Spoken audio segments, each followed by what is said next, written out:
Portanto, eis que eu a atrairei e a levarei para o deserto e lhe falarei ao coração.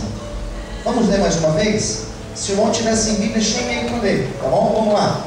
Portanto, eis que eu a atrairei e a levarei para o deserto e lhe falarei ao coração. E todos digam amém? Vamos orar. Senhor Deus, revela a tua palavra, Senhor, aos nossos corações. Fala conosco através da ministração de hoje, que o teu Espírito Santo possa ter liberdade para agir, para falar conosco neste último culto do ano, Senhor, de 2012. Obrigado, Pai, por mais essa noite. É o que eu te peço, já te agradeço em nome de Jesus. Amém. E graças a Deus. Vamos aplaudir o Senhor. Glorificando e exaltando a Deus. Amém. Preste bem atenção naquilo que nós vamos meditar nessa noite. Evite conversar, evite circular pela igreja, tá bom? Para que todos nós possamos aí receber a palavra de Deus aos nossos corações. Combinado? Amém? Amém. A palavra que nós acabamos de ler fala de um profeta, e esse profeta Oséias, o que Deus fez na vida dele foi algo que me deixa até hoje bem perplexo. A maneira que Deus tratou com ele, a maneira diferente que Deus trabalhou e que Deus ministrou a vida desse profeta, é muito interessante. Quando a gente lê os 14 capítulos desse profeta, com o nome de Oséias, nós encontramos uma palavra de Deus, uma profecia para a nação de Israel. E nós encontramos nesse livro, além de um texto extremamente poético e muito bem escrito, nós encontramos neste livro uma descrição dos sentimentos de Deus para com o seu povo.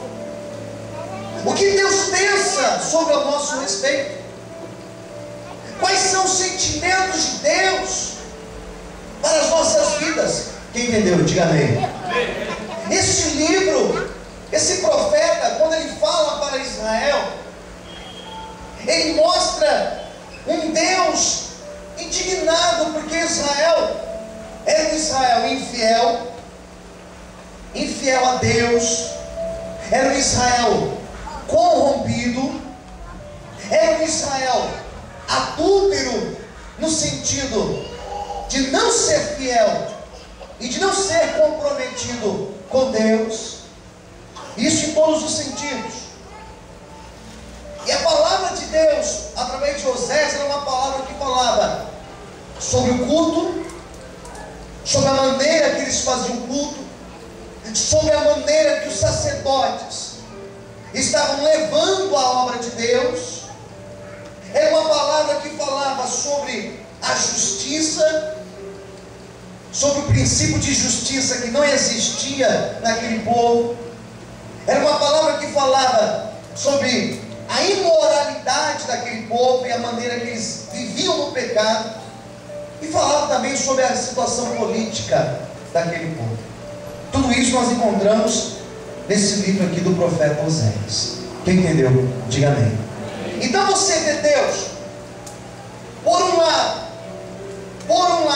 irado com Israel, mas você também vê esse Deus demonstrando amor para Israel. Olha que interessante. Um Deus irado, mas ao mesmo tempo um Deus que falava de amor. Um Deus que falava de desilusões e também falava de esperança para esse povo. Eu estava ali preparando essa mensagem e relendo o livro de Oséias, já li algumas vezes, estava relendo antes de ministrar essa palavra, e daqui a pouco o nosso ministério de louvor, louvando a Deus, tinha aquela música que diz: Ele me ama, né? Ele me amou. Eu comecei a ouvir aquela letra e o Espírito Santo começou a falar ao meu coração: em cima desta palavra que nós preparamos para meditar nessa noite. O amor de Deus é grande e infinito para as nossas vidas. Posso ouvir glória a Deus por isso? E Deus começa a falar com este povo, dizendo que a idolatria deveria ser banida daquele meio. Era um povo que estava adorando deuses, eram deuses da fertilidade, eram deuses de colheitas, era um povo que adorava, por exemplo, a Baal, era um povo que adorava imagens de escultura e buscava a direção ali, a direção para as suas vidas daquelas imagens. E Deus começa a falar duro sobre a idolatria, sobre a adoração de imagens, durante todo esse livro. Era um povo que se garantia, que buscava estabilidade política, fazendo alianças. Eles buscavam alianças com o povo egípcio e com o povo assírio. E Deus dizia para eles: olha, eu não vou honrar vocês, vocês não vão prosperar desta forma. E Deus começa a falar com este povo, e Deus chega para Osés e levanta Osés. E a maneira que Deus trabalha com Osés foi interessante. Deus falou: Osés, você vai lá na casa de prostituição. Como é que é, Deus? Como é que é? Você vai na casa de prostituição, e você vai casar com uma mulher prostituta, e você vai constituir uma família com ela.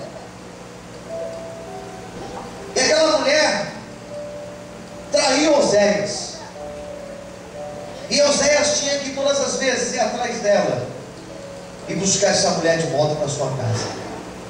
Coisa difícil. Quem concorda, diga amém. Mas era muito difícil.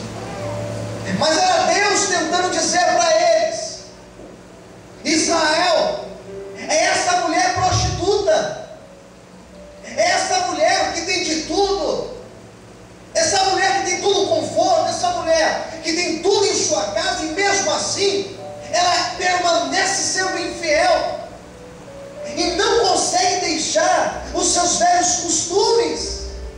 Porque uma prostituta pode se converter e nunca mais se prostituir. Quem crê nisso? Diga amém. Ela pode se converter verdadeiramente. Mas essa prostituta aqui na passagem de Oséias, e aí que eu acho interessantíssimo a maneira que Deus tratou com Oséias e fez Oséias passar por tudo isso. Essa aqui era uma que não se arrependia, mas permanecia com a sua vida de engano. E Deus dizia: Oséias, eu sou como você, e Israel é como essa mulher prostituta. E Deus começa agora a falar com Israel através da boca do profeta Oséias. E ele começa a falar sobre o sacerdócio, começa a falar sobre as consequências. E Deus, daqui a pouco, Deus fala o seguinte: olha, vou pegar este povo e vou levar para o deserto, e lá no deserto eu vou falar no coração deles. Se você começa a prestar atenção nas pregações que eu tenho ministrado nos últimos dias, eu prestei atenção hoje e falei: interessante como Deus está falando conosco. As palavras têm falado sobre o deserto. Quem concorda, diga amém. Eu preguei domingo passado quando Jesus foi levado para o deserto para ser provado por Satanás. E hoje eu vejo esse versículo 14 do capítulo 2 e eu começo a entender que a primeira maneira que Deus fala com o povo é através do amor. A primeira linguagem que Deus usa para falar com alguém é a linguagem do amor. E quando um homem ou uma mulher não entende a revelação da linguagem do amor de Deus, a segunda forma que Deus vai falar é pegando o indivíduo e levando ele para o deserto, para falar no coração dele, lá no meio do deserto. Existe um ditado que não é um versículo bíblico, mas existe uma grande realidade atrás desse ditado: quem não vem pelo amor, vem pela dor. Isso é uma grande verdade, queridos. A primeira forma que Deus quis falar com Israel era usando Oséias, dizendo sobre o seu amor, dizendo sobre a sua compaixão, dizendo sobre a maneira que Ele queria fazer com esse povo.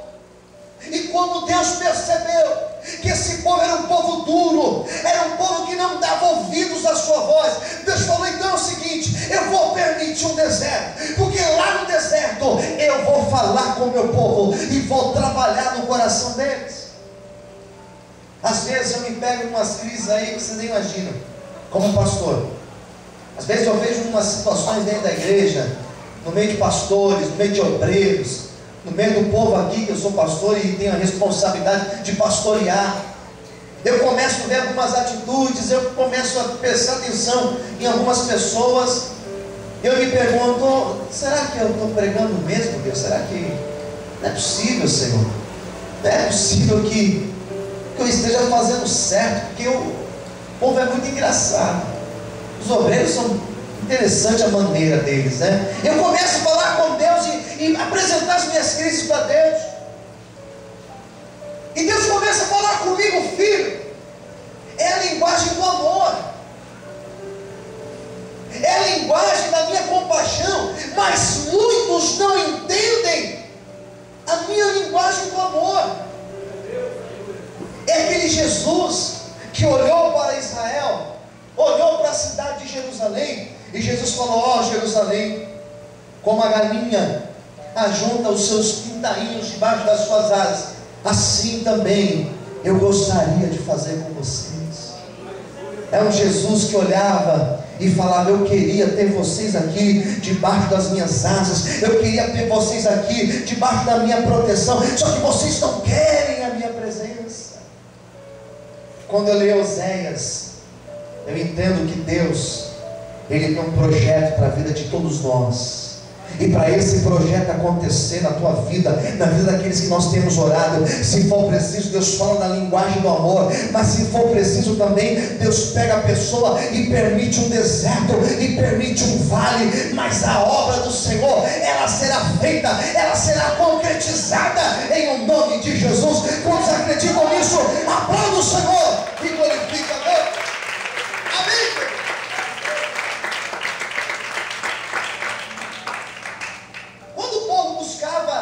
Os deuses da idolatria, quando o povo buscava os deuses da fertilidade, eles acreditavam que prosperidade vinha da adoração desses deuses. Quem diga amém? Amém. Abaixa um pouquinho para mim o fundo musical, por favor. Ficou muito alto. Eles acreditavam que prosperidade vinha em se curvar perante Baal. Sabe o que eu percebo? Que as pessoas de hoje, elas são parecidas com este povo aqui, na época de Oséias. As pessoas estão confundindo as coisas. Fica para o irmão do lado: não confunda as coisas. As pessoas hoje em dia, elas têm acreditado em uma prosperidade que não existe. E elas buscam a prosperidade também. Elas buscam ter uma prosperidade que está dentro de padrões que não são bíblicos.